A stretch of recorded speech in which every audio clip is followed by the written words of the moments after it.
If you're feeling overwhelmed as a business owner, you are far from alone, but there's a solution that can transform your business. In this episode of Bootstrappers, we'll delve into the power of a virtual executive assistant and how they are the secret weapon your business needs to scale and succeed.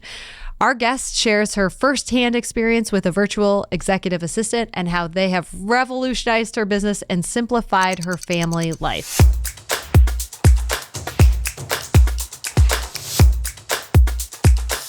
Welcome back to Bootstrappers, where we help entrepreneurs scale their businesses through virtual assistants. I'm your host, Gwenn Aspen of Anaquim, where we've helped hundreds of business owners succeed with remote professionals. Today, I'm joined by Julie Hockney, the owner of JH Design, Bouquet Floral, and the winery in Omaha, Nebraska. So I'm super excited to talk to my dear friend, Julie Hockney, and travel buddy, Julie Hockney. Yes, travel buddy. And she has an amazing virtual assistant named Victoria that has helped her with a number of her businesses. So we need to talk about all of your recent successes because it's amazing what you've accomplished. And I would say it's because you have a great team. Thank you. It is. You couldn't do it without the team. And your vision. But let's talk about what you've done. So in the last 6 months, you opened up a brand new JH Design. Yes, it's in Steamboat, Colorado. So a second branch. So tell us about your company there. So JH Design, we do full scale interior design, commercial, residential, and we decided we saw the need in Steamboat, and I knew with the right people, without myself being there, which is also a great kind of a tribute to a virtual assistant, we could pull it off. And so we bought a building there downtown and opened a design studio, and we have about 10 projects so far. Amazing. 3 employees, and we're just rocking. So you did that, and then you opened up a restaurant. Did. I know, it's a bit of a tangent. This is all the last 6 months. It's a tangent. Yep. I had a great business partner and we decided because a long family-owned establishment in our strip mall closed, it would be smart to bring it back. It's a deli and a wine shop called The Winery, and we did it. We brought it back. And you do a lot of catering through that as Correct. well. So it's awesome. We just had an event there last week. Yeah. So it was beautiful. The food was delicious. Everyone had a great time. The location's amazing. It's a great experience. It ties right into design and the floral design. And so it was just another thing to conquer. And on top of that, you have a floral studio called Bouquet. Yes, Bouquet Floral Design. And then you have another JH Design here in Omaha, Nebraska. Correct. Yes. And you're opening up another Bouquet that is powered by a nonprofit. Yes, we partnered with Heart Ministry Center and brought back the flower shop that was long time standing in Dundee called Voila. And they really wanted to get it back on its feet and have a good business sense behind it. So I was asked to consult for them and be a partner with them. And I just love the giving part of it back. Like it's just freed me up. Another thing, Victoria's helped free me up to be a part of these bigger things that I couldn't do. So there's only so much time. And on top of that, you're what, travel buddy? You're the vice president of our local EO chapter. Yes, I am the president-elect for EO Nebraska. Yes. So, and you're a mom of Correct. 2 kids. And a dog. And a husband. And a daughter and a cousin and a niece. So how the hell do you do all this, Julie? You know what? I try and pick the highest and best use of my time is really what it's come down to, because I can take on as much as I can or shouldn't take on, but there's only 24 hours in a day. And I had to just be more selective with what I spend my time on. And so Victoria has been a huge asset to you, enabling you to do all this. Incredible. So how do you utilize, because a lot of people are like, oh, I'm overwhelmed, I need an executive assistant. Tell us really how it really makes your life work and how you can, it's amazing how much you're juggling. So how that all operates. Sure. Well, especially as a working mom, you kind of have a whole other set of things that we deal with. And so first of all, I think I had to get to a place where I was okay with asking for help. And I had to kind of let that pride go and know that I can't do it all. Mm-hmm. Like I surrender. And then I think there was that guilt in having help for things that I knew I could do. But just because I'm able to do it, I felt like it no longer meant I should be doing it. And I felt that when I would be getting knee deep in these tasks and they weren't going well, or even as it relates to the family, like signing the kids up for things. It sounds almost embarrassing to ask for help, but it wasn't getting done. And when you're doing all the things, it is embarrassing. I feel the same way because I have my executive assistant, George, who runs my life. And for instance, this morning. And George and Victoria run our travel schedules. They do. And this is, I mean, I'm sure a lot of people are like, this whole discussion is obnoxious. Fair point. But I can't do what I do without George. No. And he signed my daughter up for Cornhusker driving school today. Yes. And I was like, oh, she has looked at my schedule and she had it was in my schedule. And then I clicked on the link and it told me everything that I had to have ready for today. And I got there on time. And she had everything she needed. And the text messages today, it's going great. And I literally had nothing to do with getting her into Cornhusker driving school. But think about how much time that takes. There's the, looking, my kid needs to do driver's ed. Cross-referencing. Where does she go? Yes. What are the reviews on these places? Because we want her to be good at driving at the end of the day. Yes. What the costs, what are the dates? That's hours of work there. Plus the sign up sheet. Yes. And the researching and then get the credit card in. Oh, the credit card doesn't go through and I had the wrong zip code. I mean, an hour later and your task still might not be successfully completed. And it avoided so much stress at the home because it's like, hey, Mom, did you get that paid? I'm the only kid that hasn't had their thing paid. And I'm like, oh. So I had to let that go. And Victoria has it's almost opened my eyes with how much she can do as far as like, I like to volunteer at school, but I could never get the sign up genius and sit down. And so she'll just schedule me for 4 times a year now. And I'm so thankful because now I'm actually volunteering more at school because someone took the time to schedule it. Well, and so you can be deliberate about what you want. You can say, here are my priorities. Yes. This is what I want to do. Like you said, I'm going to volunteer 4 times at my kid's school. Then you tell your executive assistant 4 times. Yep. Sign me up, take these emails on, delete the ones that I'm not going to do. And so then you're actually living an intentional life and you're able to be more present for your kids and then have everything else taken care of and still and then grow these businesses. Yeah, because that's where I really need to be. And there's things that, it's kind of that whole, I should only be doing things that maybe only I can do right now. So if I'm too bogged down with these other things, they're still very important. But I needed to realize I needed help. And, one of the best things that I was actually listening to a podcast the other day on delegating, because I think a lot of this is delegating and recognizing what to delegate and then trusting someone to get it done. But I was reading something that, yes, we don't want to do it. It takes too long to tell someone, or I can do it better myself, or I'm worried.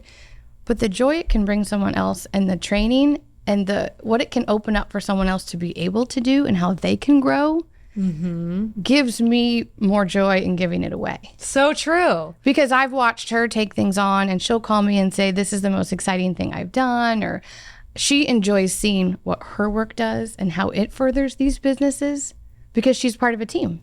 Yeah. And that's really cool. And when you're more effective and you can be that visionary, you're creating more jobs. You're able to help the community with this partnership you're doing with this nonprofit so that they can help people in their program get jobs and learn how to be effective citizens. And so you're really able to kind of grow a lot of things and multiply yourself in a way you can't. Absolutely. I do have to tell a funny story. So Julie and I went to Africa. The travel buddy story? With Entrepreneurs Organization, because I'm on the board. I'm taking her previous role as membership chair. And so we had we're going to Africa. We had nothing showed up. Nothing to do with the plans. And we're on our way. So we had a layover. I don't even remember where it was, but we had a layover. Atlanta. And I was in the bathroom and it kind of dawned on me that Julie and I were responsible for one thing on the trip. And I was like, I don't think we have a hotel for this first night. And it was the one thing we didn't charge our executive assistants with. They planned the entire trip for us. The one thing we thought we could handle. Yeah. I'm just happy you thought of it. They were like, you had one job and you failed. And we did. We failed. And so I'm on the phone as we're boarding the flight, begging for a room. We didn't have a room when we arrived to Africa. because of our own fault. Because of our fault. Everything our executive assistants did, beautiful, perfect. Done. They worked together. They made sure we had backup plans. They were great. What we did was the failure. It's true. It's true. And it's funny now that we're talking about this today because Victoria actually just had a baby. So I have recently been just reminded like how grateful because she's on maternity leave. Is she on maternity leave right now? She's just finishing up. So I have been I had my right arm cut off for. You did. But you don't know how grateful you are until you've had something. And so she had a lot of these systems automated and going.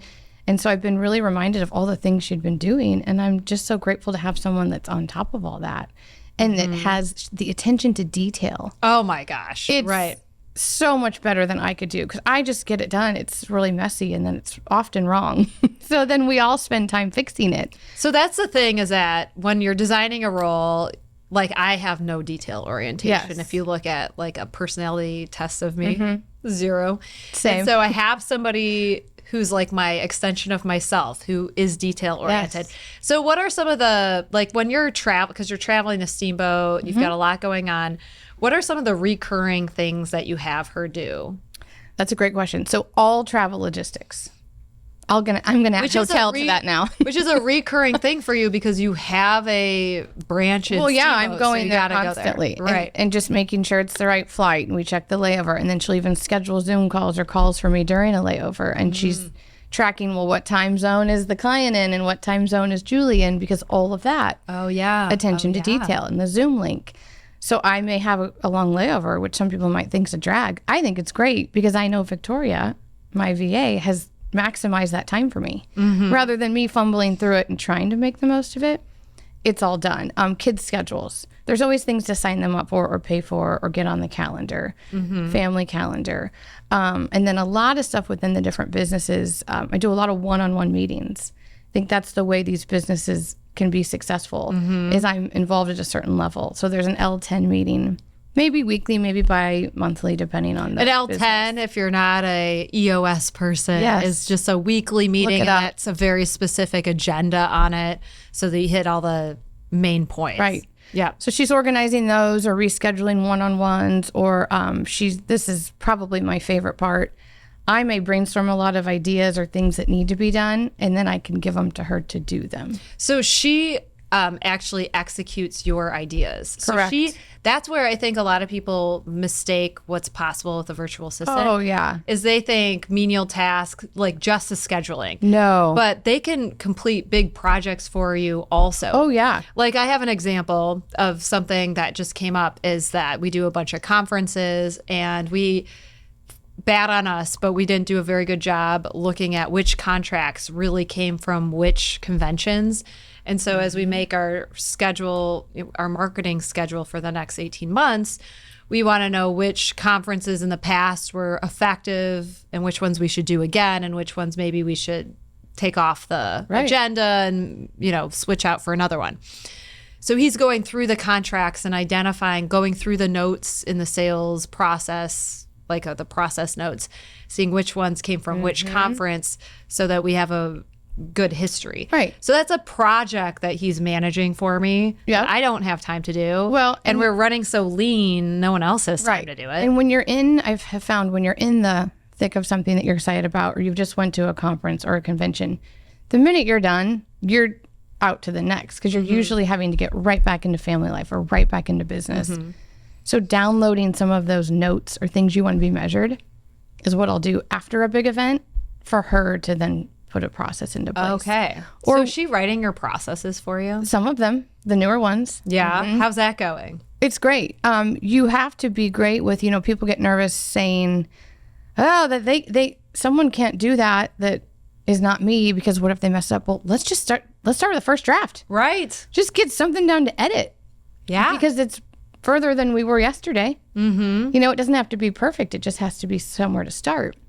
So we wanted to redo, as an interior designer, our process that we follow with projects. And we just had kind of a bland old Word document. Well, it turned out Victoria, we gave it to her. She made this beautiful graphic behind it with colors and shapes and took our photos, and it was perfect. Like I couldn't have even come up with it.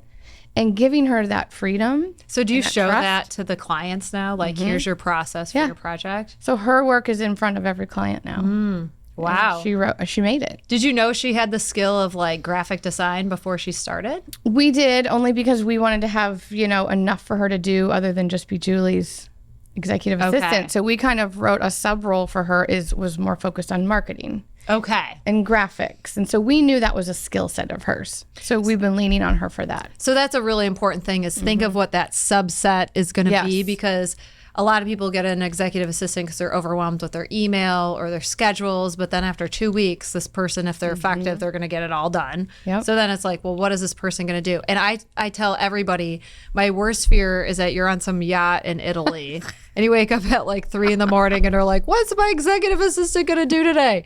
I never want people to feel that way. So it's important when you're designing a role to always think of recurring tasks that they can do. Right. So one that I have George do is that he audits the sales process every week. So on Friday, he goes through the notes and makes sure that no one, because we all know salespeople aren't usually very detail oriented. Correct. So he just makes sure that they followed up with each client, that they're following the process to a T, that things were done the right way. And then he puts service issues, if there are any mistakes, in there. And so he's just our auditor for the sales process. And it's worked really well for us. And then he manages conferences. So conferences have a lot of details involved. And so he's just in charge of all of the conferences, making sure that we paid on time, that they're weird things. Like you have to get carpet at some of them. Like they force you to buy a piece of carpet. Yeah. It's kind of a racket. We could help you with that.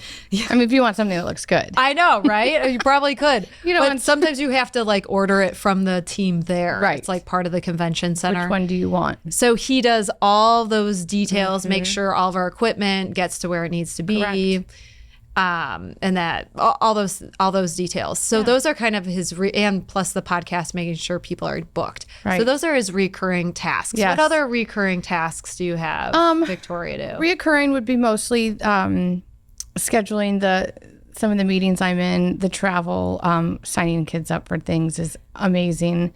But then I would say they're more project based. They're reoccurring, but they can be.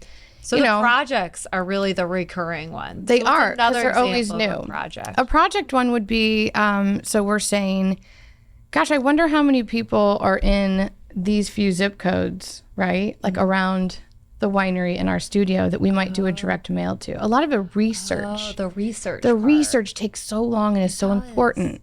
Like, hey, let's find out who moved into this neighborhood recently and contact them to see if they need a designer. So she helps you execute strategy. All the time. So I'm driving thinking okay, we know we want to align, we're a high-end event floral company. Actually, I just need a shout out for Julie on her, because I get all my flowers from Julie and they don't look like normal, like flowers.com. Yeah. All her designs are super innovative and different. And so if you want to wow whoever you're sending flowers to, bouquet. They're special. Thank you. We try to make them unique. They really are. And they last a long time because we get them sooner out of the ground, which is kind of a life cycle talk. But anyways, we wanted to know, hey, if we want to partner with the high-end venues or photographers. So I'm driving thinking, we should do something with all the photographers in town. Hey, Victoria, can you find a list of all the photographers that specialize in events? So it's like the idea is there, but you really need someone detail-oriented that has the time to put this out, execute it. And then we have something to work with. And when you have the confidence that someone can do that for you, then you get really productive. You do. Because you are empowered to be a visionary, which is like your best use of your time.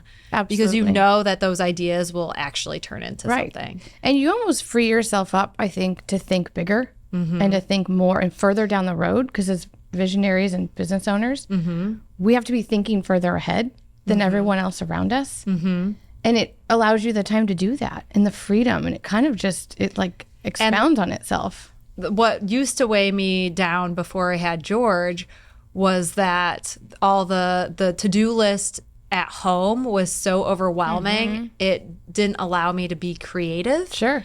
Because I was just like, what's the next thing I have to get to? And my life was literally just a to-do list. now that my life is not a to-do list, I can think in that more strategic way because it's kind of like Maslow's pyramid. Like all my basic needs are met. Yeah. And my family is doing well and functioning and things are getting They finished. have socks and soccer They jerseys. do. They do. have money in and their lunch account. uniforms for school, and their books are purchased on Driver's time. They're not ed. going to the first day of school without the right books. Yes. It's awesome. Embarrassing, humbling, guilty to ask for help, but so worth it in the end. I wish I would have done it sooner. Right? Totally. Totally. Yeah.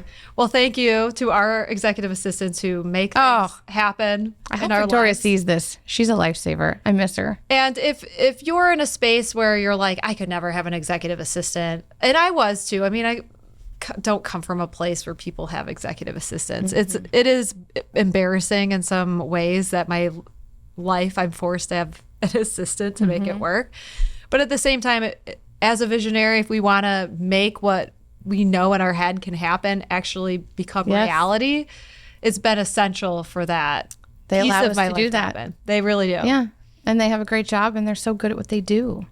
And it's all is possible with our kids being happy. Yes. And not burning out. Exactly. We don't fight anymore over you forgot to sign me up for things. Right? Isn't that lovely? It's so great. Yes. Well, thanks, Julie. It's always a pleasure to chat with you. My pleasure. I love it. Thanks for having me. Oh, my pleasure. That's a wrap. You don't have to feel stressed out or overwhelmed anymore. In the show notes, we have resources for you to learn more about everything virtual assistants can do for your business. And you can schedule a free strategy call to see just how far virtual assistants can take your business.